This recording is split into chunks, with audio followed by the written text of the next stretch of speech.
So I'm Amber Drew, and I'm chairing the steering committee for this fund. And I want to start by acknowledging that something terrible happened on February 15th. But hopefully something wonderful is happening in response. So people from our community and across the country are reaching out, and they're reaching into their pockets from their heart, and they're donating to this victims fund. Before we go any further, I want to take a moment to acknowledge the victims of this tragedy. There was Josh Pinkard. There was Russ Byer. There was Vicente Juarez and Clay Parks, and then Trevor Wayner.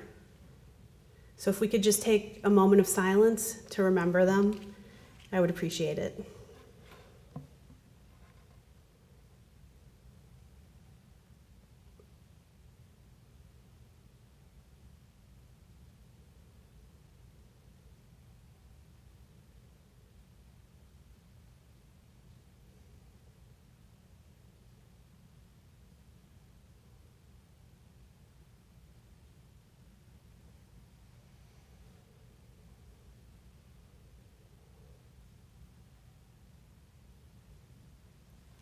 Thank you. So we are grateful to Aurora University for allowing us to host this event here.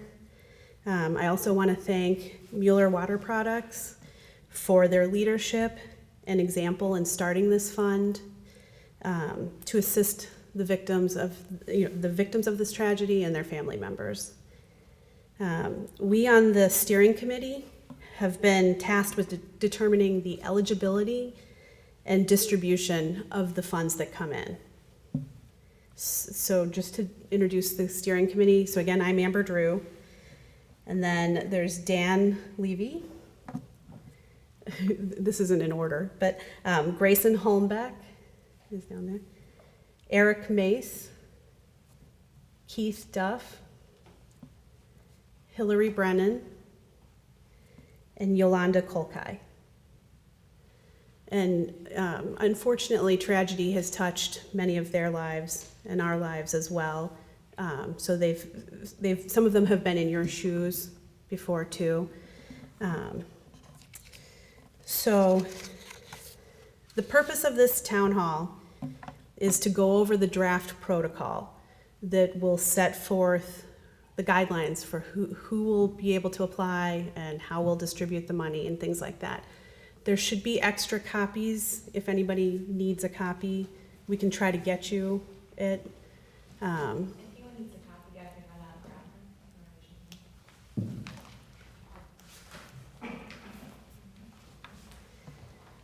of And then while she's getting them, we're grateful to have the assistance of the National Compassion Fund, which has volunteered to coordinate the private charitable contributions for the victims of crime. And it's unfortunate, but they have a lot of experience doing this. And so we are grateful for their help. Today, some of you may ask questions about the process. You may share your thoughts on how it could be done differently or should be done differently. And you may just want to share your story of what you've experienced so that we can hear you. All of these are welcome. And again, your privacy will be respected. It can be difficult to talk about or even hear about these traumatic events. If at any point you feel like you need some air or some quiet space, we have counselors on hand to assist you. Specifically, I'd like to introduce you to Dr. Jeff Siraki. He's standing in the back. Jeff, do you mind? Hi there. I'm Dr. Siraki. I'm a licensed clinical psychologist with experience treating trauma, and I'm just available in case anybody needs any resources or would like to speak with, be happy to help. Thank you. So Dan Levy, is the senior lead for the mass violence response for the National Compassion Fund. And I'm going to ask him to step up and basically explain the protocols and read through them. And then everyone will have an opportunity to come to the microphone, ask questions, provide feedback, tell your story. But we ask that you please limit your speeches and questions and comments to no more than 3 minutes so that everybody can have a chance to be heard. And then we will incorporate your feedback in finalizing the plan. So Dan, can I?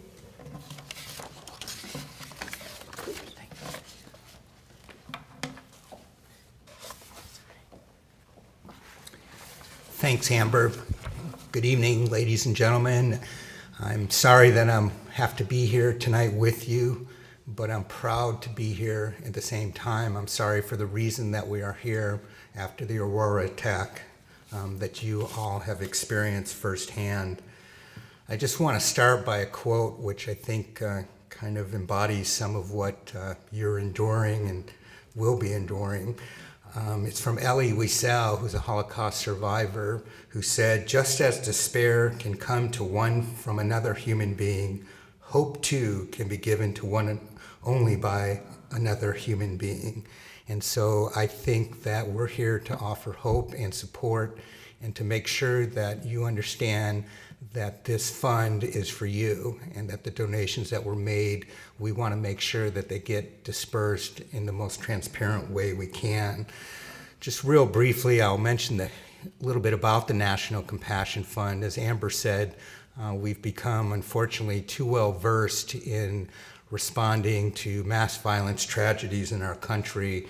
And we respond in the sense that we help administer the donation fund, and here it's the Aurora Pratt Survivors Fund. The National Center for Victims of Crime, we are a subsidiary of the National Center for Victims of Crime, and the National Center for Victims of Crime is one of the oldest and leading resources for victims of crime in our country. It started in 1985 and first started responding to mass violence incidents after the Oklahoma City building bombing in 1995. And after the Aurora, Colorado movie theater shooting, victims from that tragedy came to the National Center for Victims of Crime and said, "Can you help us? We don't like the way the fund is being administered." They had concerns and questions about how much money was being used for administrative fees, for how long the process was taking, that it wasn't transparent. And so out of that meeting, the National Center for Victims of Crime and the National Compassion Fund sat down and said, rather than just build a process to respond for this one tragedy, let's build a blueprint that we could use around the country if needed and if called upon. And lo and behold, we knew that day was going to happen, and unfortunately it did, with the Fort Hood second shooting in Texas on April 2nd, 2014. And that was more or less our beta test. How was this process going to work, which I'll go through here in a minute. How was having a local steering committee, why was that important? And so we put this in place and it worked. And so one of the things that we pride ourselves on in administering this fund is that 100% of whatever is raised goes to the victims. When tragedies happen, people want to help. And so what do? They reach into their pockets and they give and they want to help. And this community has been very impressive and has been supportive, as has the state, the country, and indeed around the world after the Aurora attack. And some of the tragedies that we've responded to, and it's gotten to be such a long list that I won't read them all, but the Pulse nightclub shooting in Orlando, the Route 91 Harvest Festival in Las Vegas, the civil unrest in Charlottesville, Virginia, the Marjorie Stoneman High School in Parkland, Florida, the Santa Fe High School in Santa Fe, Texas, and so on, the Fifth Third Bank in Cincinnati, the SunTrust Bank in Sebring, Florida, the video game tournament in Jacksonville, Florida, to name a few. One of the important parts of what we do is having a local steering committee of these dedicated people that have dedicated their time, energy, and resources to help to make sure that the protocols reflect the community. These aren't protocols that are developed by somebody in Washington or out of state. They're developed by the local community with people that know the local values. They understand where the money will be going, and they'll help ensure that the funds are used appropriately. And most importantly, the decisions about the amount and the distribution of the fund, as well as the protocol of the fund and the process of the fund, is determined by the steering committee. As you know, our steering committee has put together a draft protocol, which you have a copy of. If you want or know people that want a copy, it's available on our website at nationalcompassionfund.org. That's all one word. And it's a draft, and that's simply what it is. And so tonight we want to really hear from you if there's input that you have that we can consider tomorrow morning when we meet to finalize these protocols. And once they're finalized, they'll be published and they'll be posted and translated as well and posted on our website. I'd like to, before I go on any further, introduce my colleague, Tony Larimore, who's here in the front. Tony and I will be working with the victims of this mass violence tragedy. We will walk you through, if you need it, the application process. And I think one of the most things I'm proud of, and I didn't mention this earlier, but I got into this work after the tragic murder of my brother in a random act of violence in 1996. And so I see it through the lens of somebody, although we're all different, that endured trauma and that hopefully can use my experience to help, and Tony's experience to help you in filling out the application or answering any questions that you may have. We are here for you. The categories of eligible applicants, I'll go through those. They're laid out in the protocol in more detail, but essentially it's those people who were killed as a result of this attack. Those that were injured, who were present and physically injured that day in the Archer building on February 15th. And those who were employees who were psychologically injured or affected who were in the Archer building that day. They're eligible as well. And I'll go through the categories in just a minute. The benefit allocation process the funds are to be apportioned to the relatives of the deceased on an equal basis. So those families will receive an equal amount in that category. In the injured category, depending on how many people apply or how many injured victims there were, the steering committee does have the discretion, if they wanted to create different tiers within the injured category. For example, if somebody went to the hospital for 5 days or longer or whatever amount, had surgery, and then we have somebody who was injured, but they went to their family doctor days later on an outpatient basis, the committee can look at that and say, let's create a different tier based on the injury. And then those employees who were physically present in the Archer building that suffered psychological trauma, we will give an award to those victims of an equal amount, which can be equal to the amount of Category 2, but typically is less when we've done these funds. The application process, it will involve filling out an application online. The application, to sign up for the application, you'll receive notice of when the application opens. And that will be on July 15th is when it's going to open. We hope that's our target date. After we get the final protocols, we'll go back to our IT people and they will build an application on the computer electronically that can be submitted. And we will help you again with anything, any questions you have regarding that process. Once the application is open, you'll be able to fill out the application and go through it. There's one application for each family or eligible applicant. So for the families of the deceased, they will turn in ideally one application. Sometimes we get competing applications from different family members, but we work with the family to come up with one application, which is the ideal way. Filling out the application, if you don't have a computer or you don't know anybody that can help you, you're not comfortable with a computer, we will work to find somebody in the local community, a victim advocate, another resource that you can go to and that they would help you with your application. It literally should take 15, 20 minutes to fill out the application. It's intentionally made so it's not very difficult. It's important to mention that these funds that are raised, and to date we've had $287,000 approximately dollars raised that are in the fund. These funds are looked at as a gift, and so they can be used for whatever purpose you deem necessary. Once the application is submitted, and it's important that you go to our website and sign up for information on the fund, because we'll send you a notice of when the fund is closing, when it opened, and when the distribution is going to happen. And we don't want anybody left behind. We don't have your contact information to proactively call out and contact you. So anybody that you know that may meet the eligibility criteria laid out in the protocol, we encourage them to please contact us. And we also will be sending out through Mueller a letter from us informing you of these dates.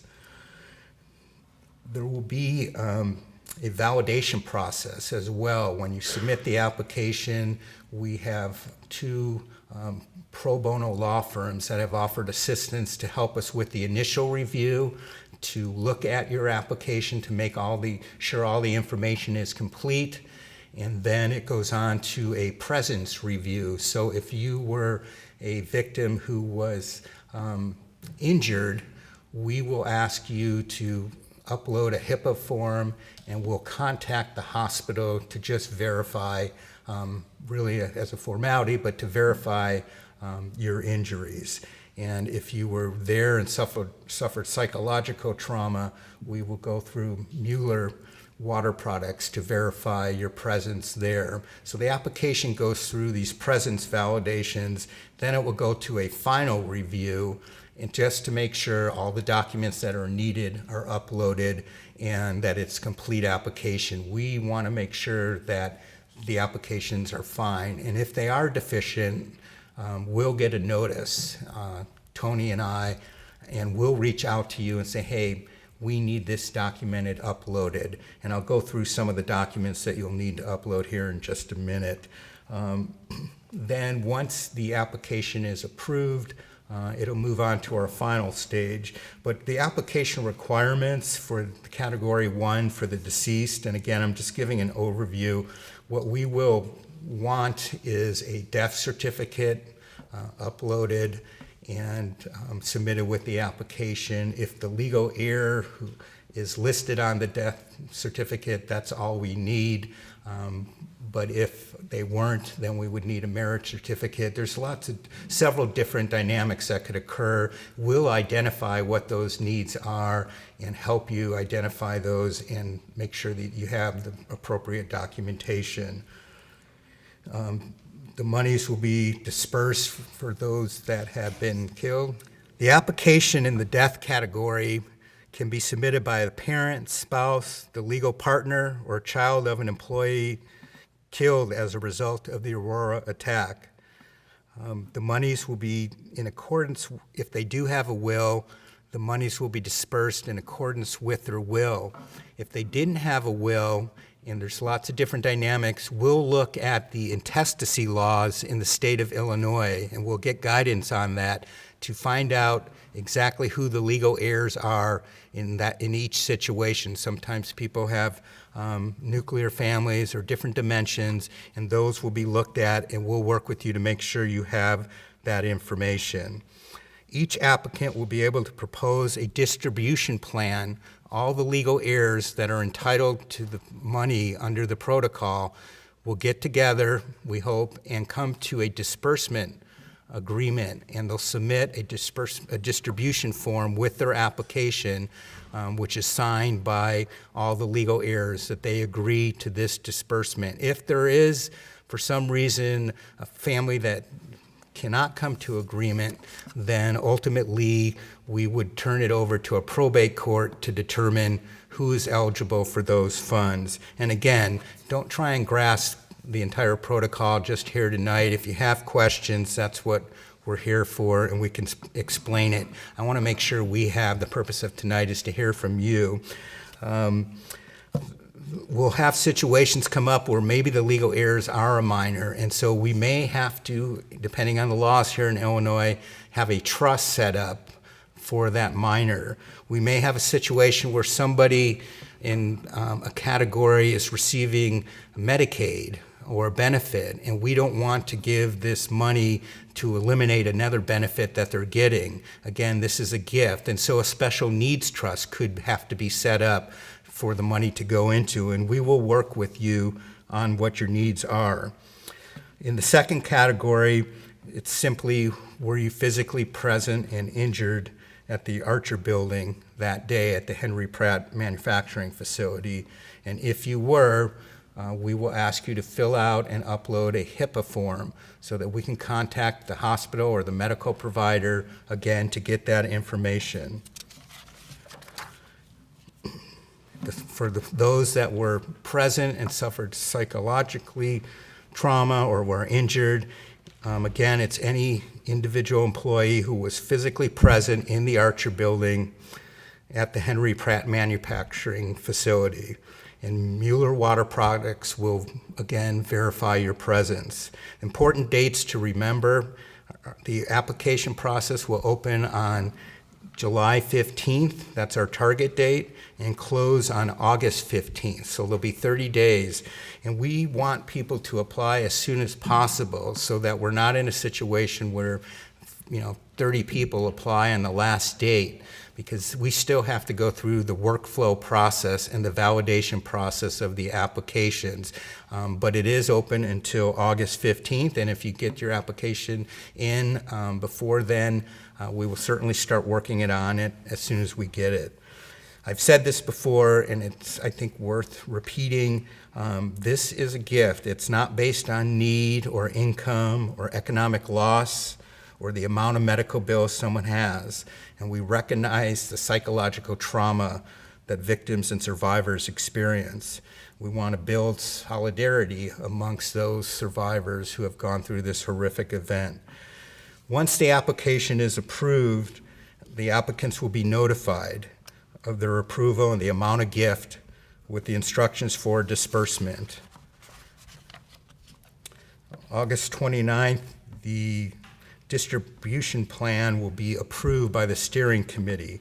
So after that approval, it will just be a matter of days where you'll get a notification of this is the amount and this is how you sign up to get your funds deposited into your account, either maybe through a Zelle account or a hard check mailed to your residence.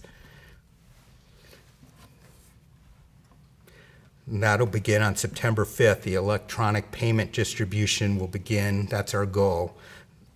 We don't give tax advice on the funds typically, and I believe we will do the same thing in this fund. Seek a letter from the IRS advising that these are charitable gifts and not taxable, but we refer and tell people we are not accountants or CPAs, and that you should talk to your tax advisor on what any tax implication could possibly be.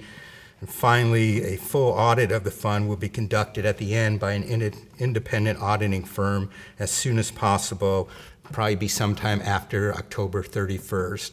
And we do that with all our funds, and the audit is then put online for people to view as well. That is my overview of the protocol.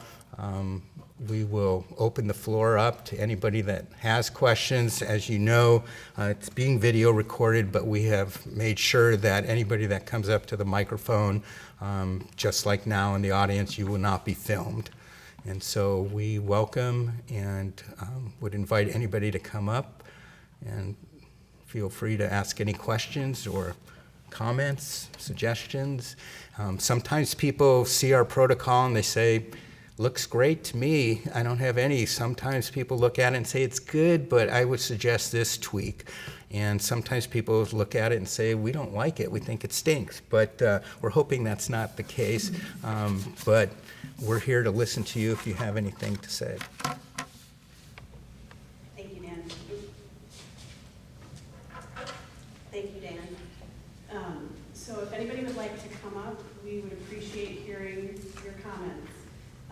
While you're thinking about whether or not you want to come up, I just want to reiterate some of the things that Dan mentioned. The first thing is we don't want there to be any barriers to applying to this. So you guys have all come out tonight, and we really appreciate that. If you know people who didn't feel comfortable coming out tonight, or have a language barrier, has a technology barrier, any kind of barrier, if you can help each other, we want that. We want all of you to apply. So no barriers, and we can help you too. If you become aware of somebody that has a barrier for some reason, reach out to us so we can work on overcoming that and helping them apply. Dan mentioned that we hope that you build solidarity with each other. So at the classification levels, we're not weighing your injury, we're not weighing psychological trauma or things like that. You either were there or you weren't. If you were there, and please fill out an application. If you're a family member of a loved one, please fill out an application. No one is going to take away from anybody else's share. That's why we have the protocol in place, and why we want to have all of you participate in this process. That, as you mentioned too, with respect to the legal requirements, again, apply. If there's a problem, we'll work with you to iron that out. Our goal is not to put the offer out there and then close the parameters. So please help each other, and please reach out to us if you're having problems with this process. Does anybody have any questions? Anybody have any questions? It's okay if nobody does, but we welcome them. And I'd like to clarify, if anyone does have any questions, comments, or concerns about the protocol, we understand that it is not a critique of your job. We want you to feel comfortable speaking out. It's a critique of the protocol. This is a briefing document, and we want to make sure that it fits your needs. So.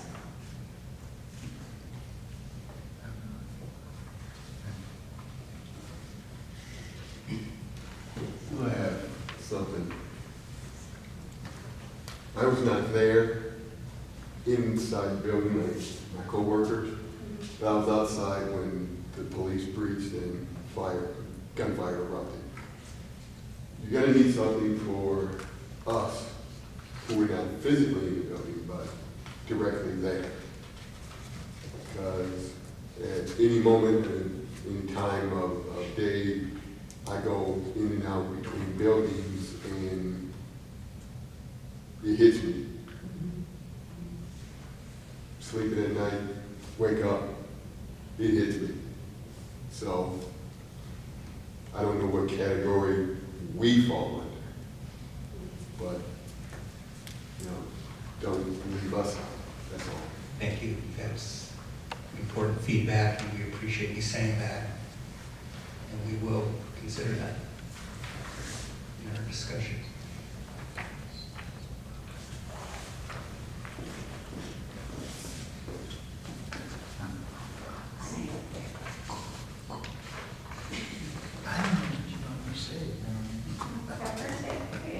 You can have a proxy say. She'll be here all the time. You got 3 minutes. 3. Right now, with nobody else stepping up, you have as much time as you Yeah. want. You know my 3 minutes, the other assistants, huh? Here, have my wine.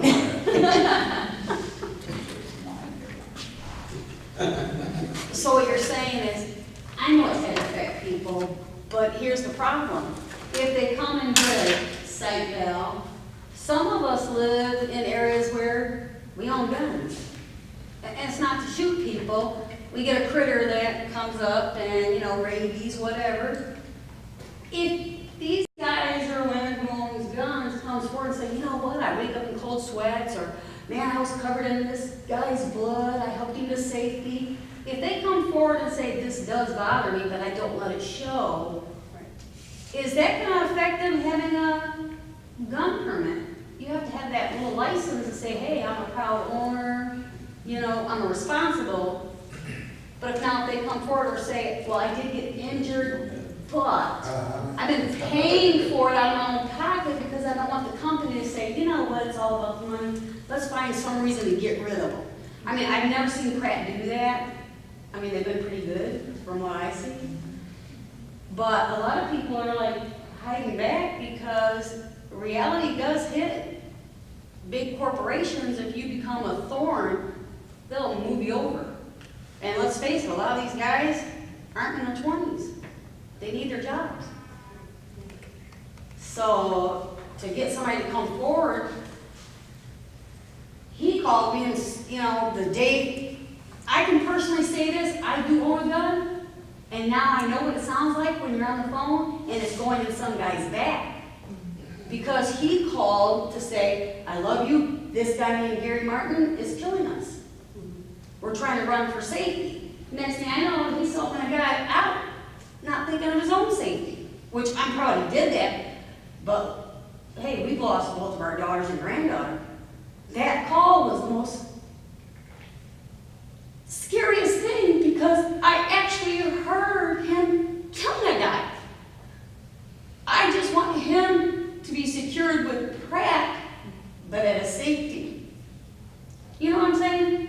No one's going to come forward and say, hey, it did affect us. My granddaughters, because I had them on speaker, you know, because I couldn't hear them. I was in Walmart, excuse me, gentlemen, buying pads for my granddaughter. And you get this call, and you're thinking of, oh my God, there's blood coming out of these guys, but I got a granddaughter that needs her pads.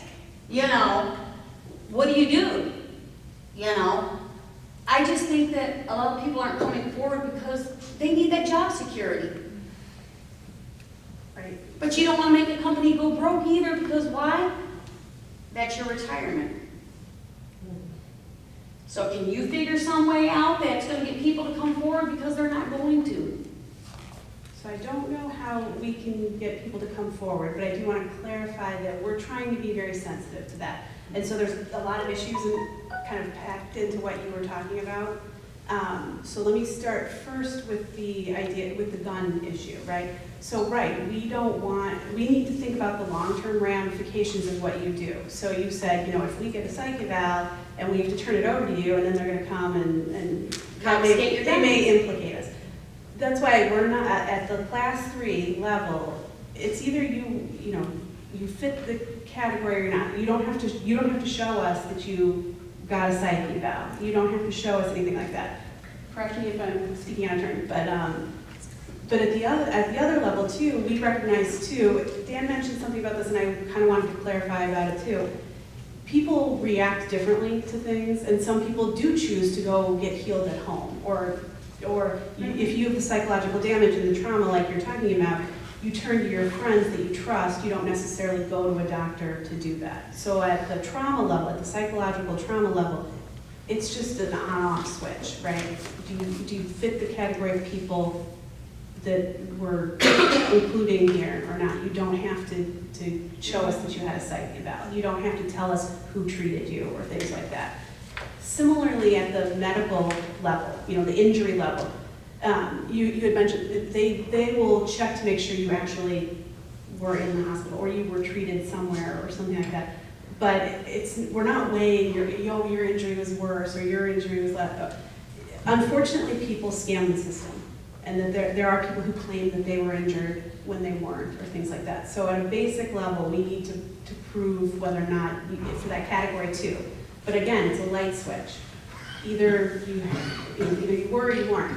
And that too, we've thought about this, and we thought about how initially it may be hard to get all the information that we need, and it may be hard for you to apply. So like again, with the medical records, if someone applies under that category, and they don't know what to get us, or they don't get us the right thing. Or we call the hospital and they say, nobody was ever here. Maybe you got the hospital wrong, maybe you got the doctor.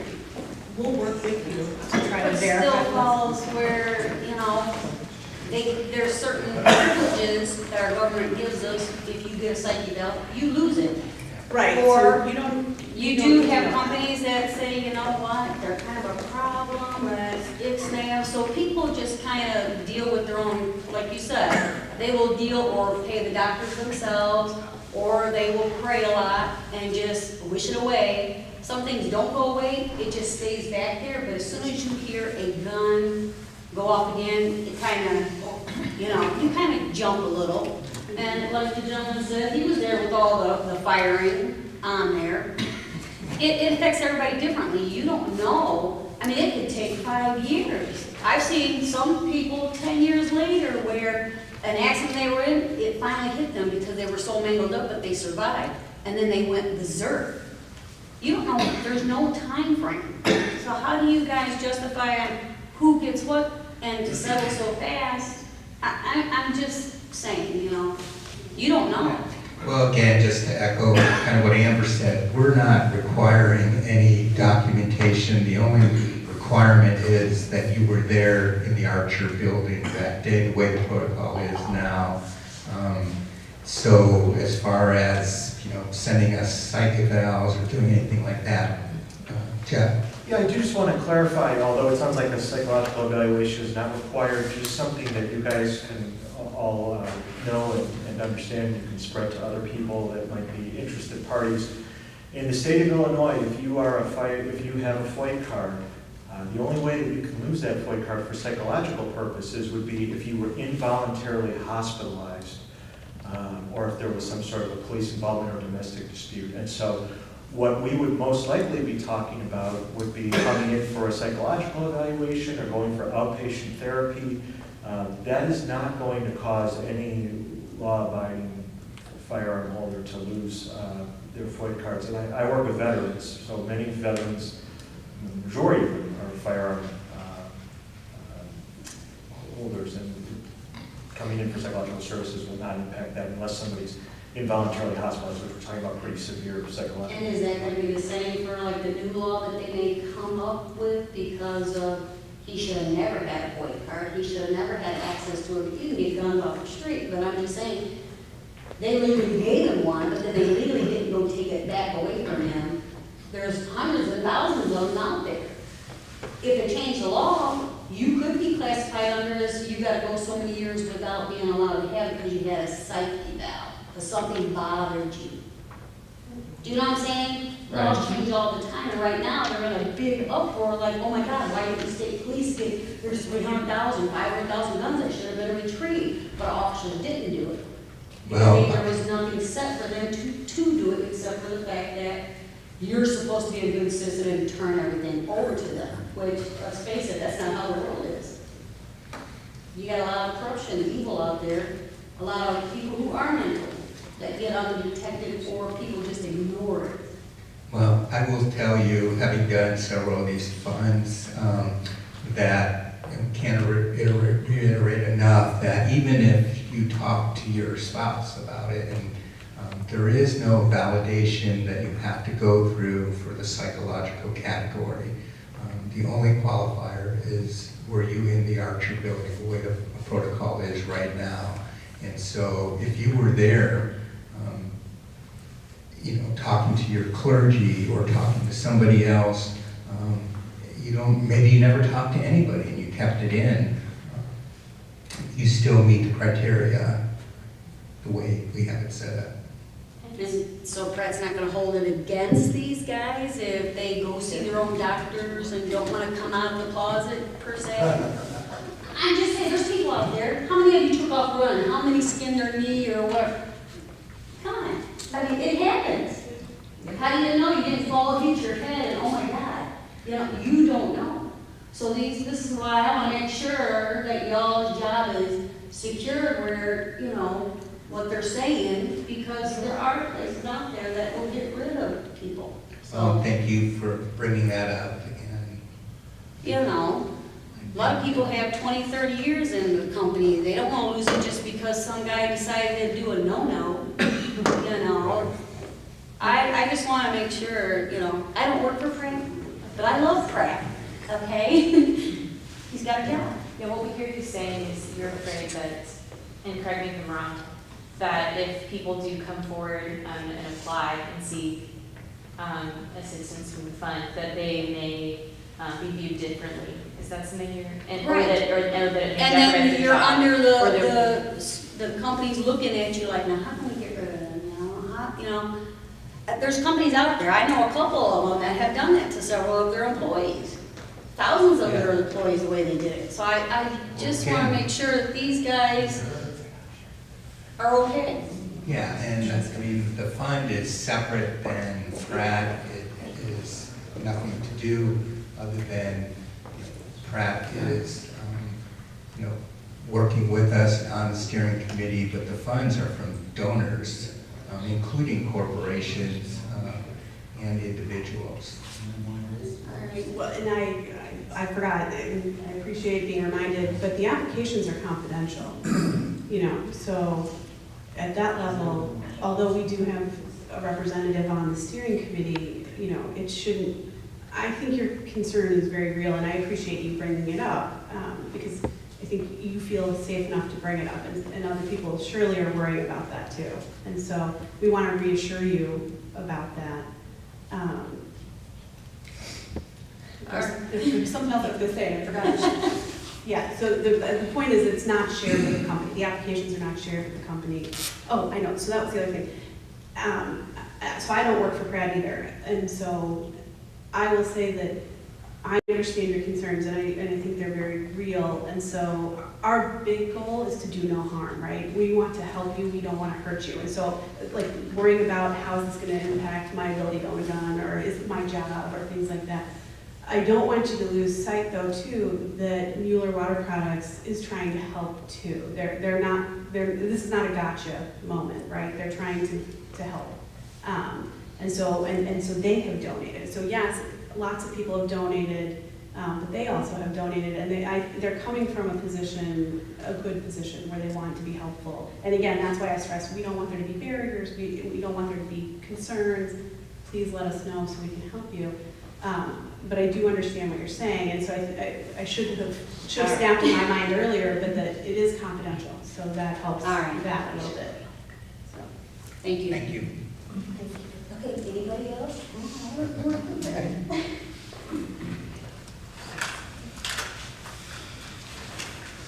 Hi. Hi. My name is Cora Covington, and I am a survivor of the Pratt shooting on February 15, 2019. And we're broken. And I'm thankful for you guys to come together, the committee to come together and do a fund for us. But we're broken, and I don't know if money can do it to get us back together again, but we're broken. We've seen something that we should never have seen. We came to work just to come to work, and we've seen something we should never have seen at a workplace. So I don't know, but I'm just thankful that you guys thought about us. Thank you. And you're on the forefront of our minds. All the victims are. And, no matter what amount of money is raised or given, it's not going to take away the experience that you had. And I'm sorry for that experience, but I think knowing that others do care, that the community, the state of Illinois, the country, us, we're with you, and that this crime touched all And of I us. also wanted to see if you could help us some kind of way to set up some kind of counseling or some kind of survival for the Pratt, people at the Pratt factory. So we could have some counseling, we could meet once a month or something like that. So all of us can talk and get things out, because we need that. Because a lot of us, I go to counseling, but a lot of people don't go to counseling, and they're holding it in. And we need to release that so we can heal. So if you guys could. Well, and I also will say, some of the ideas that are raised here, maybe they're outside the scope of what we can do, but this should get the wheel turning too. If you guys can help each other, because I'm thinking about what you said about anonymity and things like that. And so the company may offer counseling. Right now, the fund is trying to meet with people who are interested in counseling. But I'm sensitive that, you know, people will be afraid to necessarily take that up Right. at work. And that's why I wanted just to be us. Yeah, and The so, Pratt people that survived the shooting. I want us to be in there, so we talk, we all feel the same way, we all have the same nightmares, we all have the same fears, we all have the same, so we need something for us. Where Pratt really don't have to be involved, we don't have to go on Pratt ground, we can do it somewhere neutral, where it's us talking about our issues and our problems that we're going through, that we might go through forever, because that changed our lives. We'll never be the same anymore. No matter if we sleep better at night, we'll still always have that in our hearts and our minds, because that's something you can't take away. To see somebody get killed, to see somebody get shot, that's something that I will never forget. No matter if I'm 105 years old, I will never forget that.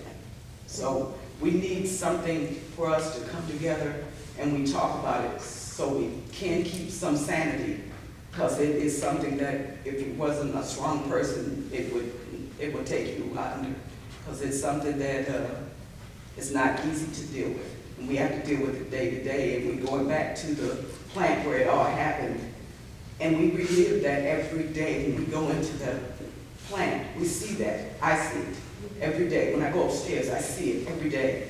And I need some help to deal with it, because I'm broken and I want to be whole again. I will never be the same Cora, but I will be something differently, but I want to be able to just function as normal as I can, because everything now gives me problems. When I hear police sirens every Friday at 1:23, I go through something, because I see my coworkers running down the stairs getting shot at. This is something that I'm trying to get rid of it. I'm trying to not get rid of it, but I'm trying to deal with it. But this is something that is hard. It's so very hard. And I'm too young now to just retire. So I have to go to work every day, try to put a brave face on and do what I gotta do, because I have to. But it's hard. Every day is a struggle. Every day. So if you guys could help us any kind of way to give guidance or anything, just give us some contacts of people we can contact to try to get some kind of organization or some kind of help for us. Thank you. and I'm so sorry for everything that all of you have gone through. We all are very sorry for this. You know, it doesn't help change anything, but I do want you to know we really are sorry that you've had to go through this.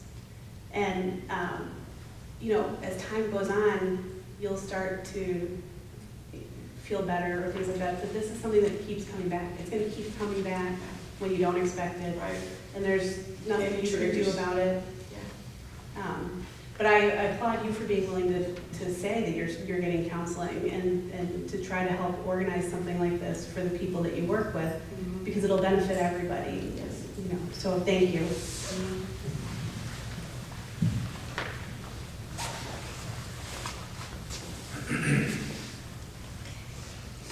I forgot to hide my facility. And as I croak, so a lot of us are broken or shattered. And you put your pieces together. You see a practical ambulance, a police car, and you come up with tears. And we might get to the scene. We're real good if we're busy. You're busy at work, you're busy at home, and then you're not busy, and your mind's just to go. And you think, we should have done this, we should have, you know, and this and that. And even though we weren't at Archer, you know, they're all our friends, they're our family. And it was, you know, you don't know what's going on, you don't know who's where or anybody's hurt, anybody, you know what, even hiring people. And Corey and I have talked about getting a support group together, because we're all right there. We're busy, we're fine, and then we're not. That's the impact that Highland, I don't know about everybody, I can just speak for myself. But that's, you know, I see an ambulance and so you start talking to yourself and you, it's okay. Then you try to get your shattered pieces back together. Thank you. And I want to acknowledge too, when the lights went out, I mean, things like that. You know, thank you for all sticking with us through that. But that can trigger the pain and the memories and things like that. So I mean, we understand.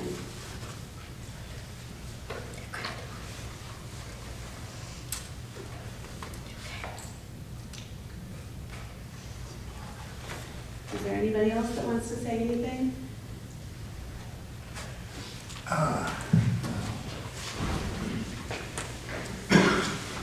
I mean, I look in the back, and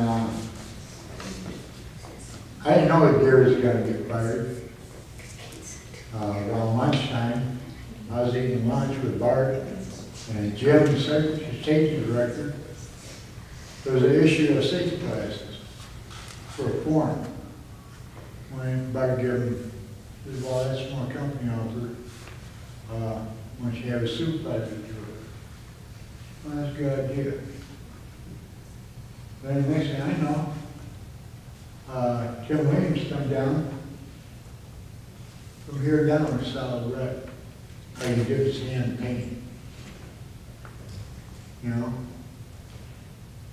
When you leave your house for your work, you don't think of shootings, somebody get killed, you know. You don't think of none of that stuff. You know, plane crashing in the building, you don't think of that. You go to work, make a living for you and your family. All right? And all your coworkers, that's what you are, coworkers. Some you know, some you don't really know. You know? Some people think that they know people more than like they think they know. But you know, you're going to work for your living for your family, you, and you don't expect somebody getting killed. It's a shame. It's a shame for all people lost their lives. It's a shame for any of the cops getting wounded. You know, it's something that should have never happened. You know. But Gary, he was a hothead. Couldn't talk to him. Just couldn't talk to him. You know? I don't know why. You know? I don't know who pumped a bunch of stuff in his head, but it had to be at birth. He was a loose cannon. You know? You know, I tried to let it bother him, you know. But all I know is I just see Gary come down the aisle with a gun and laser. And once I seen Tim with, you know, blood all over the floor, then, hey, he got shot, you know. You know, because at first, you know, I thought it was a joke. You know, I thought he was playing a joke. You know, but you don't think of, you know, somebody going to get killed or shot. And I didn't know he was getting fired. You know, but you know, Tim said that he was coming back, going to shoot us. You know, ha! You know, when we seen the laser, we got out of there. You know, but you know, being in the back, you don't really hear gunshots going on that much, you know, because the air nailers and machines running and forklifts going and people dropping things, you know. Air nailers focus on my gun too, you know? And if we had slowed down just a little bit, just just bang, bang, bang, bang. Could figure everyone out, no problem, no problem. No problem at all. There's only 21, 22 people in the whole building. Piece of cake. Going downstairs, they got a hamper right there. 21 people would be no problem at all to take out. You know? But,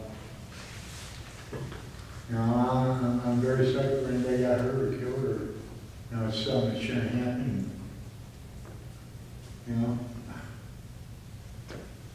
So, yeah, that's it. Thank you.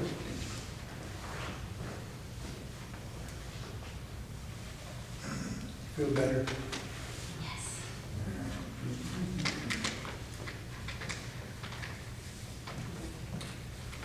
Anybody else before we close up the meeting? If there's nobody else, but we're happy to wait a minute or two to see if somebody decides they want to go up. I think on behalf of all of us, our hearts are with you and we'll be with you through this process. We know that we can't make everything right again, but we hope in a continuum of care from this community and from others that with the Compassion Fund that we will do just that, serve you with compassion and dignity and respect. So if there's nobody else, we'll go ahead and close our meeting. No, I do thank you for coming and participating. And I've said this, but help each other, you know. We need to take a more holistic approach, right? We're sitting here talking to you about this fund, but it's more than just that, you know. And if you can help each other and take something away from that, that's something that, I mean, we can't help you do that. But it'd be worth it if you can try to connect and help each other. Because there are people who couldn't even make it here tonight because of everything that's involved in it, you know. And so if you can reach out and help each other, that would be wonderful. Thank you. Thank you. Thank you.